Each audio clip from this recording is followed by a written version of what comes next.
À la rencontre de Thomas et Marie, deux passionnés de Everyday Carry and the Backpack. Ils créent Keus en 2018. Premier pop-up en Europe, ils choisissent Paris comme showroom dans le 11e, rue des Filles du Calvaire, pour exposer une sélection de leur stock. Comment choisissent-ils leurs produits?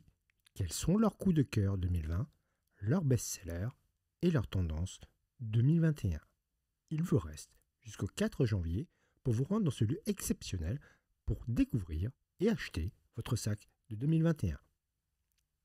Thomas, comment cette passion pour les sacs est survenue dans votre vie?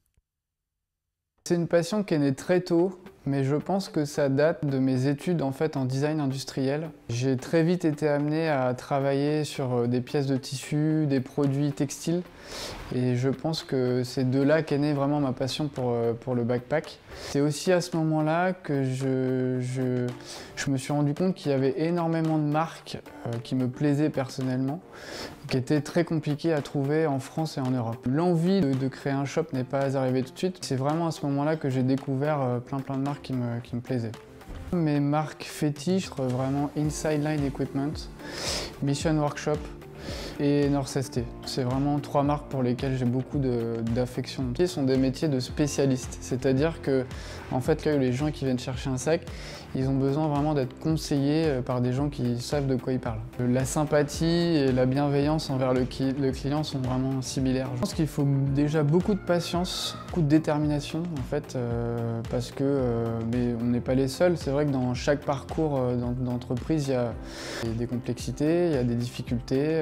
On monte une marche, on en descend trois, et voilà, c'est ça aussi qui est le charme de l'aventure entrepreneuriale. On n'a pas été spécialement aidé, on a rencontré, je pense, les bonnes personnes au bon moment. On a rencontré aussi des fournisseurs qui nous ont fait confiance, ça c'est vraiment très important.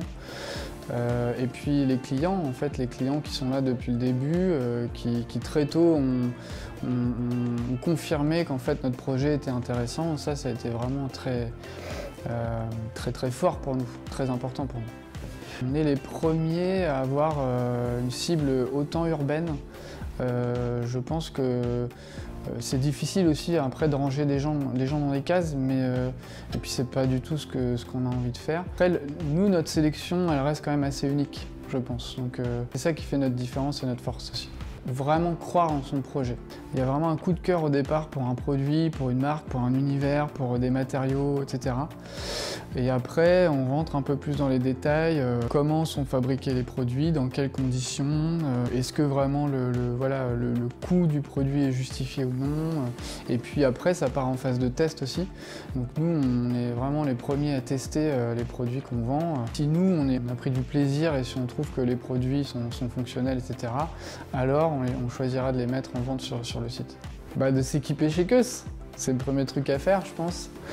On a une sélection qui permet aux gens de s'équiper de manière responsable, c'est-à-dire de ne pas forcément partir sur un produit qui va avoir une durée de vie limitée, mais plutôt d'avoir un sac qui va garder un certain nombre d'années et qui va répondre aussi à un certain nombre de fonctions. Donc ouais, il faut venir s'équiper chez Keus, quoi. C'est hyper intéressant comme question. Déjà, on va sourcer vraiment des marques assez différentes, chacun l'un et l'autre. Et puis après, pour ce qui est du travail, on essaie de répartir de manière assez équitable la charge de travail qu'on a sur le site internet. On se fait énormément confiance déjà, donc il n'y a pas de rapport hiérarchique vraiment très fort entre nous. On a chacun aussi notre spécificité. Moi, je vais être très axé sur la technicité du produit, les différents matériaux utilisés, etc. Marine, elle va être beaucoup plus dans l'expérience, beaucoup plus attirée par des marques comme Côté Ciel, par exemple. C'est une communauté qu'on n'avait encore jamais rencontrée vraiment avant le pop-up, c'est-à-dire que c'était des gens avec qui on échangeait beaucoup grâce à l'interface du site, par mail, par message, etc., sur les réseaux sociaux également. C'est des gens de qui on avait des photos, des vidéos, donc on avait pas mal de choses provenant d'eux, mais on ne les avait jamais rencontrés en vrai pour la plupart. Et c'est vrai que le pop-up a permis ça. Ça nous a permis d'être un lieu de rencontre et d'échange à tous pendant un mois. mois et c'était génial parce que chacun ramenait sa petite pépite, les sacs à dos customisés, voilà, et chacun y allait de son expérience et de son vécu et c'était génial quoi, de pouvoir vivre ça.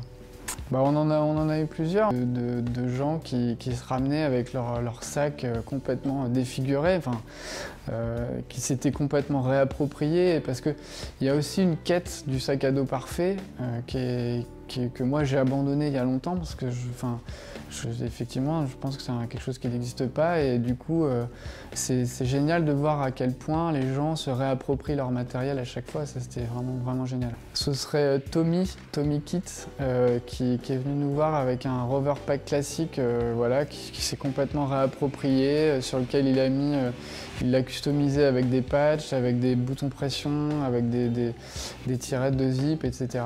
Et à chaque petit point, chaque petit défaut qu'il rencontrait en fait sur son sac à dos, il trouvait une petite astuce pour se le réapproprier, quoi.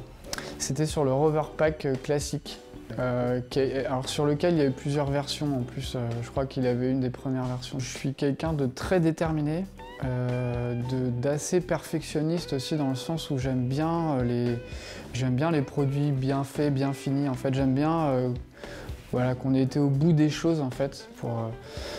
Créativité. Marine est très créative, elle a énormément d'idées à la seconde et que moi j'aurais jamais, donc ça c'est génial de pouvoir bosser avec elle pour ça, ouais, c'est trop bien.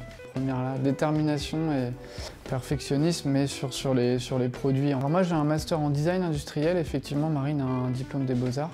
Je pense que ça m'a aidé effectivement, parce que aussi j'ai travaillé sur des projets textiles dans ma vie en tant que designer, et je pense que ça m'a appris justement à bien comprendre pourquoi tel ou tel zip était utilisé, pourquoi telle ou telle matière était utilisée, pourquoi tel volume, pourquoi telle poche à tel endroit, etc., etc. Et donc je me suis fait une culture, en fait, avant que je me suis fait une culture du textile, en fait, du sac à dos d'une manière générale. Et je pense que Marine, sa formation l'a aidée aussi. Elle va être, en termes de communication, en termes de choix de produits, elle va être très ouverte. Elle va avoir une ouverture d'esprit que moi j'ai pas forcément.